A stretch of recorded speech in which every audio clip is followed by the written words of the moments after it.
परमेश्वर को धन्यवाद देंगे आज की सुंदर सुबह के लिए, इस नए सप्ताह के लिए जो नया सप्ताह प्रभु ने हमें दिया है। और वास्तव में प्रभु एक एक दिन हमारी मदद करता है। आज नवंबर की 27 तारीख है। परमेश्वर का धन्यवाद करते हैं। पिछले दिनों जो इलेक्शंस हुए हैं उसमें भी परमेश्वर ने सहायता की। हम परमेश्वर का धन्यवाद करते हैं और हमारी प्रार्थना की प्रभु ऐसे लोगों को चुनकर लाए जो वास्तव में ईश्वर के डर में, ईश्वर के भय में इस प्रदेश की सेवा कर सके। प्रियो, आज की सुबह जो हमें मिली है इसके लिए भी हम परमेश्वर पिता को दिल की गहराई से धन्यवाद देते हैं, क्योंकि एक एक दिन परमेश्वर हमारे जीवन में जोड़ता जा रहा है और इस महीने के अंत में हम पहुंच गए हैं। और हम ये चाहते हैं कि इस पूरे महीने में हम प्रभु की महिमा कान बन सकें। मैं आप सभी श्रोताओं को, सारे भाई बहनों को दिल की गहराई से धन्यवाद देना चाहता हूं। और आज living Christian women fellowship ministry में आप सभी का स्वागत और वेलकम है। प्रभु आप सबको बहुत आशीष दे और प्रभु का दया का हाथ आप पर और आपके पूरे परिवार पर बना रहे।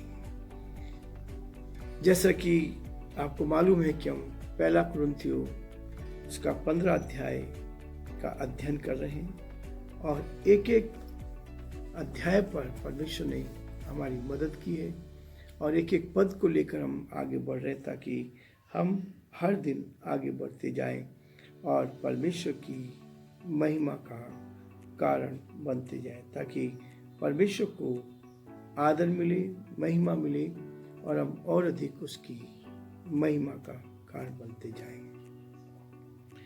आज मैं आपके सामने पढ़ना चाहूँगा पहला कुरिन्थियों 15 अध्याय और उसके 29 पद से लेकर आगे तक। लोग मरे हुओं के लिए बपतिस्मा लेते हैं, वे क्या कहेंगे? यदि मुर्दे जी उठते ही नहीं तो फिर क्यों उनके लिए बपतिस्मा लेते हैं? और हम भी क्यों हर घड़ी जोखिम में पड़े रहते हैं? हे भाइयों, मुझे उस घमंड की शपथ जो हमारे मसीह यीशु में मैं तुम्हारे विषय में करता हूं कि मैं प्रतिदिन मरता हूं। यदि मैं सचमुच मनुष्य की रीति पर इफिसुस में वन पशुओं से लड़ा तो मुझे क्या लाभ हुआ? यदि मुर्दे जिलाए नहीं जाएंगे तो आओ खाएं पिए, क्योंकि कल तो मर ही जाना है। धोखा ना खाना, बुरी संगति अच्छे चरित्र को बिगाड़ देती है। धर्म के लिए जाग उठो और पाप ना करो, क्योंकि कुछ ऐसे हैं जो परमेश्वर को नहीं जानते। मैं तुम्हें लज्जित करने के लिए यह कहता हूँ। परमेश्वर अपने इस वचन और सुने जाने पर आशीष दे। प्रार्थना करें। धन्यवाद और स्तुति के योग्य हमारे सामर्थ्य परमेश्वर, बड़े आदर के साथ, दीनता, नम्रता के साथ हम आप जैसे महान परमेश्वर के चरणों में झुके हैं। हम आपको धन्यवाद, आपकी स्तुति, आपकी प्रशंसा करते हैं। पिता, आप हमारे महान प्रभु, दयालु पिता, विश्वास के योग्य परमेश्वर, अद्भुत युक्ति करने वाले प्राकृतिक परमेश्वर, हम आपकी तारीफ करते हैं। आपने हमें संभाला, आपने हमारी मदद की। आज का सुंदर दिन दिखाया प्रभु, इस दिन के लिए आपको धन्यवाद। इस नए सप्ताह के लिए धन्यवाद। और प्रभु हम आपसे प्रार्थना, आपसे विनती करते हैं हमारे सारे श्रोताओं के लिए, सारे भाई बहनों के लिए जो हमारे साथ आज सुबह इस YouTube चैनल पर जुड़े हैं। बड़े आदर के साथ, दीनता के साथ, नम्रता के साथ हम सभी को आपके हाथ में सौंपते हैं। प्रार्थना, विनती करते हैं प्रभु, हर एक पर आपके अनुग्रह की दृष्टि बनी रही, ताकि हर जन आप में सुरक्षित रहे, आपकी महिमा का बन सके।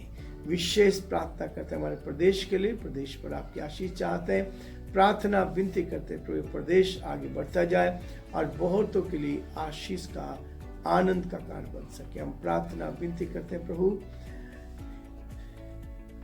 वोटिंग के लिए। प्रभु पिछले दिनों जो यहाँ पर वोटिंग है उसके लिए हम आपको धन्यवाद, आपकी स्तुति करते हैं। प्रार्थना करते हैं प्रभु सही लोग चुनकर सामने आ जाएं और इसके द्वारा प्रभु आपके नाम को महिमा मिल सके। हम बड़े आदर के साथ हमारे देश को, देश के प्रधानमंत्री को, राष्ट्रपति को आपके हाथ में सौंपते हैं। आपका सुरक्षा का हाथ उनके साथ भी बना रहे, ताकि वो भी आपके नाम में प्रभु जी आगे बढ़ते जाएं और बहुतों के लिए आशीष का कारण बन सके। जो आपकी योजना है उसको पूरा होता हुआ देख सकें। बड़े आदर के साथ, दीनता के साथ, नम्रता के साथ हम सभी को प्रभु आपके हाथ में सौंपते हुए इस प्रार्थना को अपने प्रभु के धार करता यीशु मसीह के नाम से मांगते हैं, आमीन। प्रियो, परमेश्वर का वचन मुझे और आपको कहता है उत्तम उदारता।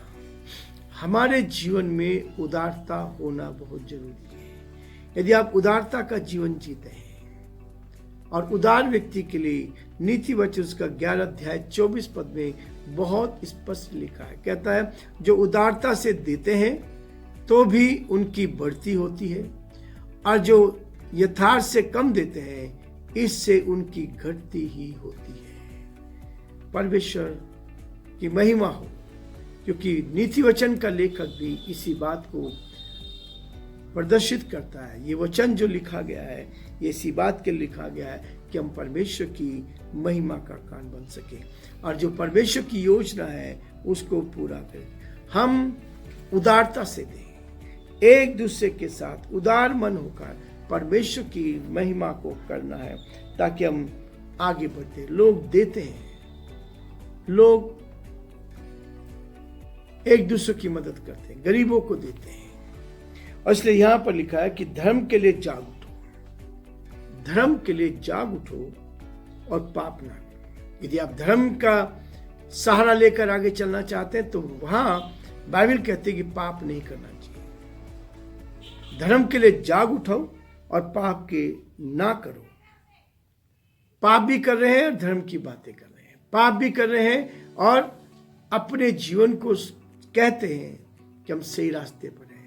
लेकिन नहीं प्रियो, परमेश्वर का वचन इसी बात को कहता है, जो प्रभु ने मुझे और आपको दिया हम उस चीज को लेकर आगे बढ़ते जाएं। यदि आप उतना देते हैं जितनी सामर्थ आपके पास है, जितनी सामर्थ आपके पास है उतना आप देते हैं, आप एक दूसरे की उन्नति के लिए हैं, एक दूसरे की उन्नति कर रहे हैं। सवाल ये उठता है कि हम किस मन से देते हैं, हम किस मन से देते हैं। यदि पाप हमारे जीवन में है और हम फिर भी दे रहे हैं तो इसका मतलब हो गया वो आपका दान देना किसी काम का नहीं रहेगा। दान देना है तो शुद्ध मन से देना है, दान देना है तो उदारता से देना है और पाप नहीं करना है। परमेश्वर का वचन कहता है धर्म के लिए जाग उठो। आप धर्म का काम करना चाहते हैं, आप एक दूसरे की मदद करना चाहते हैं, गरीबों की मदद करना चाहते हैं, लेकिन पाप भी साथ साथ करते जा रहे हैं। और यदि पाप साथ साथ होता जा रहा है तो ये हमारे किसी भी धार्मिक कार्य में काम में नहीं आएगा। काम में तब आएगा जब आप एक दूसरे के साथ भरपूरी के साथ ईमानदार बनकर आगे बढ़ते जाएंगे। और जब आप ईमानदार बनते हैं तब परमेश्वर आपको आशीष पर आशीष देता चला जाएगा। इसलिए परमेश्वर का वचन कहता है शारीरिक आशीषें जो संसार में आशीषें मिलती है, यदि तू अपनी रोटी भूखों को बांटे, उपवास जब करते हैं, यदि तू अपनी रोटी भूखों को बांटे और नंगे को वस्त्र पहनाए तो शीघ्र चंगा हो जाएगा। शीघ्र तुझे आशीष मिलेगी, शीघ्र तेरी बीमारी तेरे शरीर से दूर हो जाएगी। दो ही बातें कहता है वो। जब हम इस बात को देखते हैं कि तू अपनी रोटी भूखों को बांट और नंगे को वस्त्र पहनाए तो तू शीघ्र चंगा हो जाएगा। यशायाह उसका 58 अध्याय उसके 8 पद में इसी बात को कहता है, क्या ही धन्य है वह जो कंगाल की सुधि रखता है। जब वह व्याधि के मारे सेज पर पड़ा हो तब यहोवा उसको संभालेगा। वह रोग में उसके पूरे बिछौनों को उलट कर ठीक करेगा।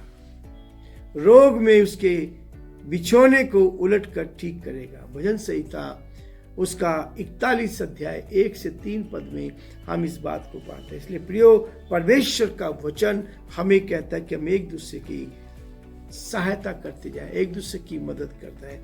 इसमें आत्मिक आशीषें भी हैं। जब आप ऐसा करते हैं तो आत्मिक आशीष भी आपको मिलती है, और ये आत्मिक आशीष तब मिलती है, उसने कंगालों को दान दिया और धर्म सदा बने रहेगा। उसका धर्म सदा बने। जो कंगालों को दान देता है, जो ऐसे लोगों को जिनके पास समय पर खाने के लिए नहीं है उनको दान देता है, उसका धर्म सदा बना रहेगा। अब ये मेरे आपके लिए है, तुम्हारी धार्मिकता के फलों को बढ़ाएं। मेरे और आपके जीवन में जो धार्मिकता है उसके फलों को बढ़ाएं। जितना आप उसको बढ़ाएंगे उतना आप आगे बढ़ते जाएंगे। परमेश्वर की आशीष आपके ऊपर बनी रहेगी। जब हम भले कार्यों में धनी हैं, धनी होना है भले काम के लिए। परमेश्वर का वचन कहता है कि तुम भले काम के लिए सृजे गए हैं। इसलिए हमें क्या करना है? भले काम करने में धनी बनना है। इतना भला काम करें कि आपके पास बहुत सारा आशीष आ जाए। देने में तत्पर और दूसरों के साथ बांटने को तैयार रहे। देने में तत्पर रहे।